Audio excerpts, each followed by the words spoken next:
There's Kabagdon. There's Freeman.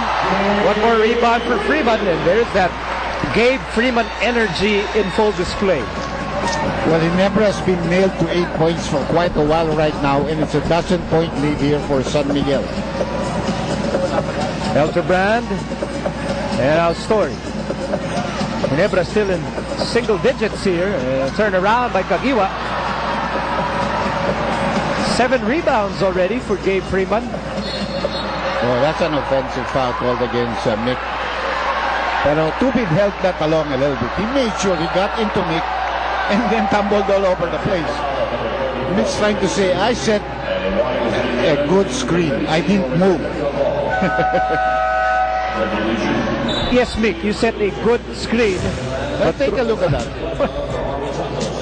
There's a good screen, but that's just better acting.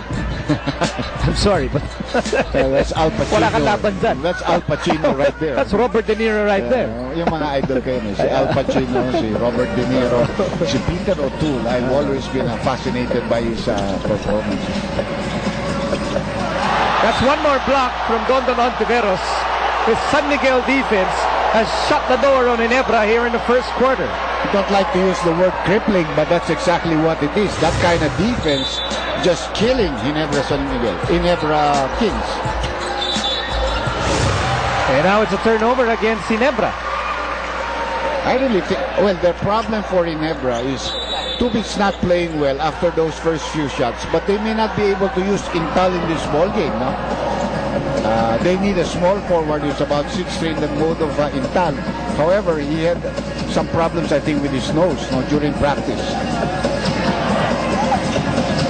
Here's Kabagnot setting up Dondon for 3. Yes, sir! What a start by San Miguel here in the first quarter. And they're on top by 15 points with 2:01 remaining in quarter number 1.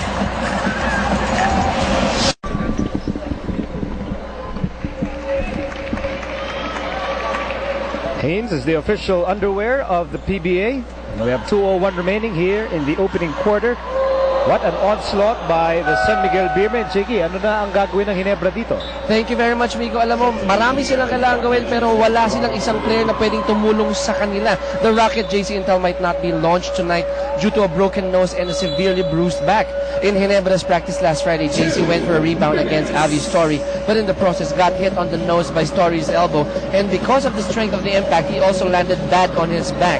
He tried practicing yesterday but will likely see action in less than a week as the coaching staff doesn't want to risk any further complications to Intel's injuries. But he's suited up for tonight, so let's wait and see if Coach Jong will use him. Miko? So that's one man down para sa Ginebra. And here's a nice spin by Gabe Freeman. That's one more rebound and one more putback for Freeman tonight. Well, he has 8 points and 8 rebounds already in the ball game. Maga pa tayo, first quarter pa lang tayo. Cyrus Baguio just checked in this ball game at well, the black band on his uniform, same ad po, tito po ni Cyrus Baguio, the late Rick Barata, who passed away yesterday, 2:30 p.m. Manila time. Yeah, he did tell me that. Pinuntahan nga niya ako kanina and I said, you know, I'm sorry, no, na actually siya rin nagdala kay Baguio rito sa Manila. Nice move by Story. Oh, both imports really going toe-to-toe in this ball game. We're finally breaking out of that 8-point silence which they stayed in for quite a while. Story picking up his 6th point of the ball game, the other 4 coming from Tubit, who's on the bench.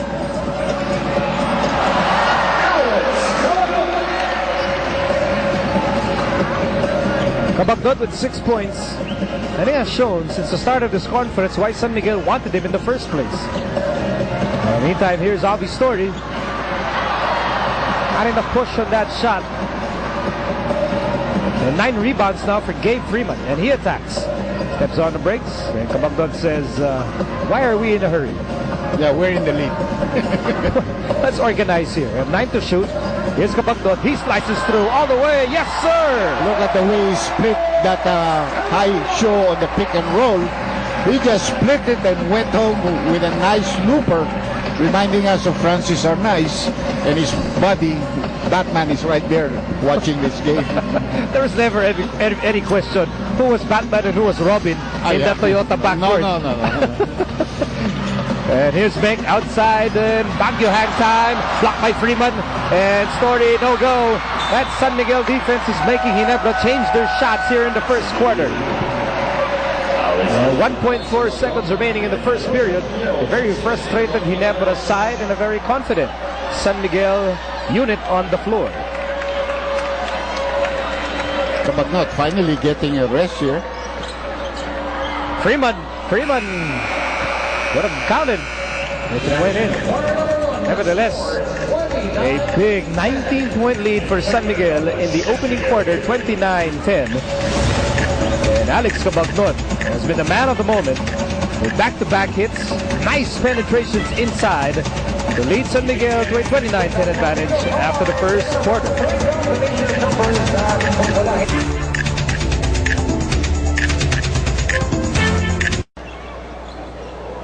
San Miguel assistant coach Gio Manila joins us here, and we were talking about how you guys were really looking for a huge start and how motivation played a huge factor. So I want to know what you guys talked about in the locker room that really got the blood pumping right away.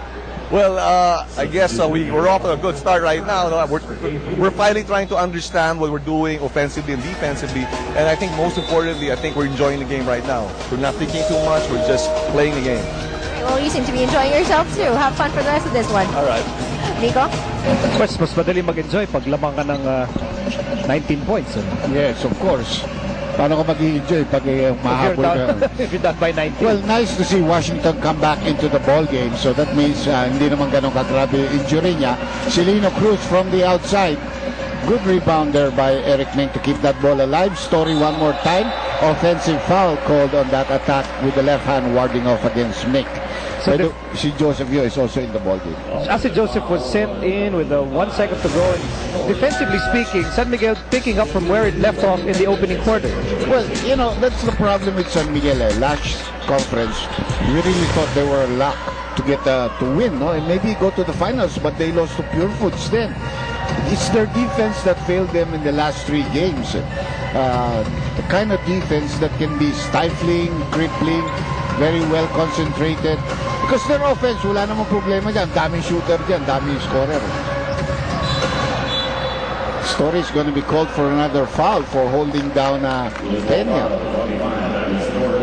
Now you're talking about that San Miguel defense. It's the kind of defense that limited Ginebra to 19% field goal shooting in the first quarter.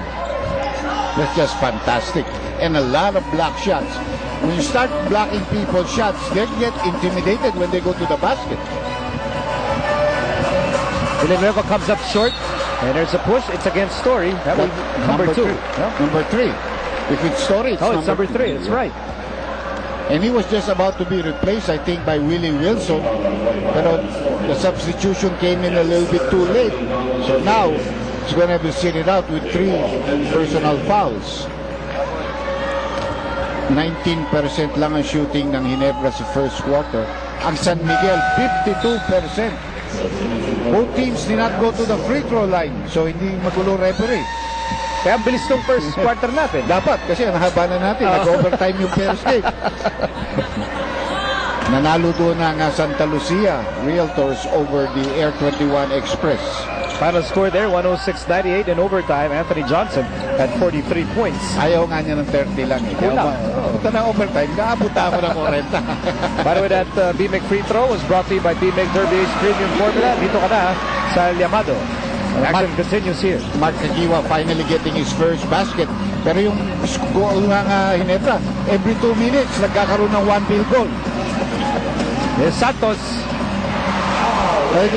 They're going to get clobbered there on the rebounds because they're a very small team, and without Story there, they don't have big men to rebound.